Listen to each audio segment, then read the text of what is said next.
Thank you for watching Ebony Ladies in the DR. I'm your host, Bridget. Bienvenidos a mi canal. Gracias por mirar. So today, y'all have to share an experience that just recently happened. Everybody know how the migration or immigration department is out and about in Bavado and Punta Cana all the time, and all you ever see on the expat forums and on the blogs is that they are deporting and stopping Haitians. Just recently, they did deport a Mexican citizen that had overstayed and had been here a while. I think he had a criminal background because that was very rare. And then they do occasionally do the roundup or of Venezuelans. So, y'all know we live in Cocotao, right? And so when you go outside, this was like a week ago. So when you go outside the back gate of Cocotao, they had the immigration set up right there. We didn't get that one, but we got the one in Friusa. Okay, it was our first time. And even though we legal, y'all, I was a little bit nervous because, you hear all these stories, how they dragging people out the car and throwing them in the truck. And, I'm just like, wait a minute. And so that was our first time being stopped. And it went so smooth because they actually see your documents. If you're here legally, y'all, you ain't finna have no issues. Show your documents, remain calm, and and let it happen. But I'm gonna tell you, they are really starting to do a little bit of a crackdown here in Punta Cana and Bavaro.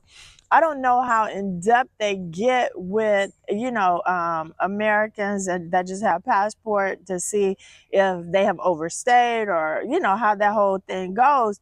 But if I were you, I would just be going out and about with a copy of the passport in case you have overstayed your visa. But let me tell y'all a little bit of something else about how when it happened. So when they pulled us over, nobody can say, that they were targeting any particular skin color or any particular person or cause Davlin is dark. They thought he was Haitian. It couldn't be none of that, because if you've ever seen our new SUV, we have a Kia. The windows are jet black. You cannot see inside of our car. So that's why I know for sure we weren't just targeted. It was random. They got like 3 cars ahead of us, random, go by, 2 went by, then we were the next one, we got stopped. And you couldn't see inside of our car. So I don't feel like we were singled out. I don't feel like we were targeted or anything like that. So the stop went really smooth. But let me tell you something. Before the stop was over, before he passed us on, he said, "Tienes regalo? Tienes regalo?" I said, "¿Qué?" And he said it again. So I said, "What?" in Spanish, right? So he said it. He had the nerve to say it again. So I said, "Oh, no, señor. Solo tienes solo tienes tarjeta de crédito, no dinero." And he kind of like rolled his eyes and waved us on. So we did get a corrupt individual. And I'm always defending them, like 75% of the time I try to defend them, because I have been stopped so many times for insurance and just random stops that they do here in our area.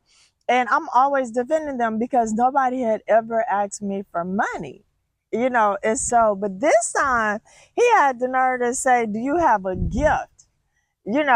And next time I'm gonna be like, and I did, I was under my breath over there in the passenger seat talking about, "No, that's illegal. That's not legal," but that's something that you all can use. Don't say it ain't legal. Don't get yourself in trouble.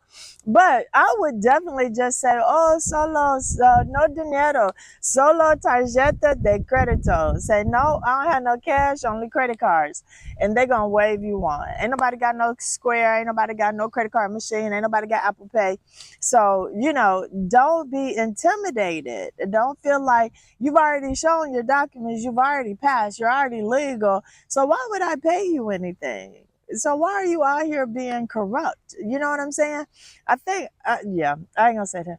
So that was our experience, but I wanted to share with you all because every time I'm on social media or I'm in the groups, they everybody is gonna say, "Oh, they targeted me because I'm dark. They thought I was Haitian," or it's always just some kind of story behind it, which I really 99% of the time don't believe that situation actually happened, because as y'all know, we've been living here for 6 years full time, and everything that's basically that can happen has happened. We're always getting stopped. I've got stopped for speeding because I was speeding.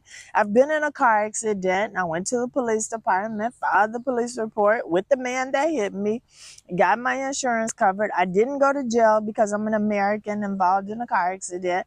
I was the one that got hit. I haven't been the one at fault, but I've heard people, I know people firsthand that have been in car accident and had situations and they didn't go to jail.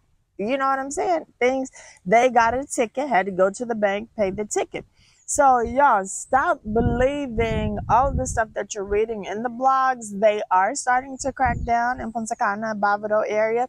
So if you get pulled over, just have your documents available. Like I always say, have a picture of your passport, have your cellular, whatever your documents are. If you're here legally or illegally, still have a copy of your passport to show that you're a U.S. citizen, because they know everybody overstay every now and then, and you pay the overstay fee when you leave.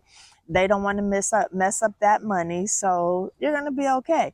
But don't believe all the negative things that you're reading in the blogs. Don't be fearful that they're gonna drag you out the car and put you in that truck that looks like a cage.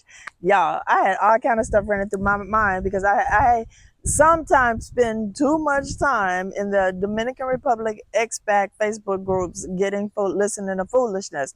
And I'm on there because I'm always trying to find out what's going on and be aware and be alert what's going on here in the Dominican Republic and trying to stay informed.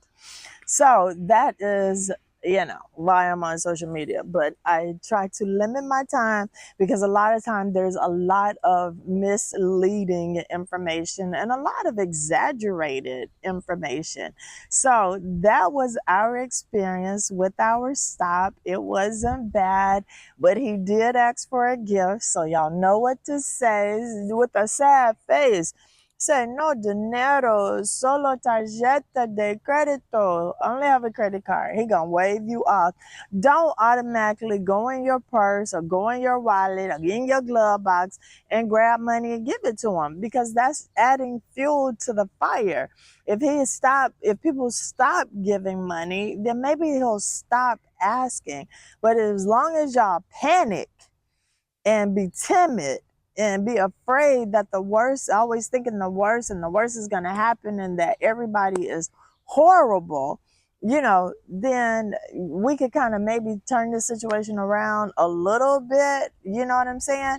Just one police officer at a time. That's all I'm trying to say. But don't offer money.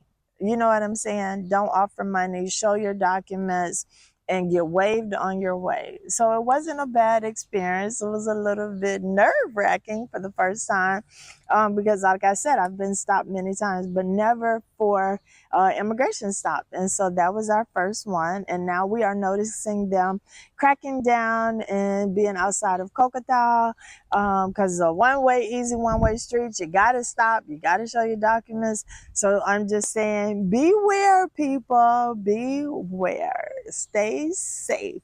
All right. If this is your first time to my channel, even if it's not, be sure to do what? Like, subscribe, and share, and turn on your notification bell, because I do a daily tip every day for expats and future expats.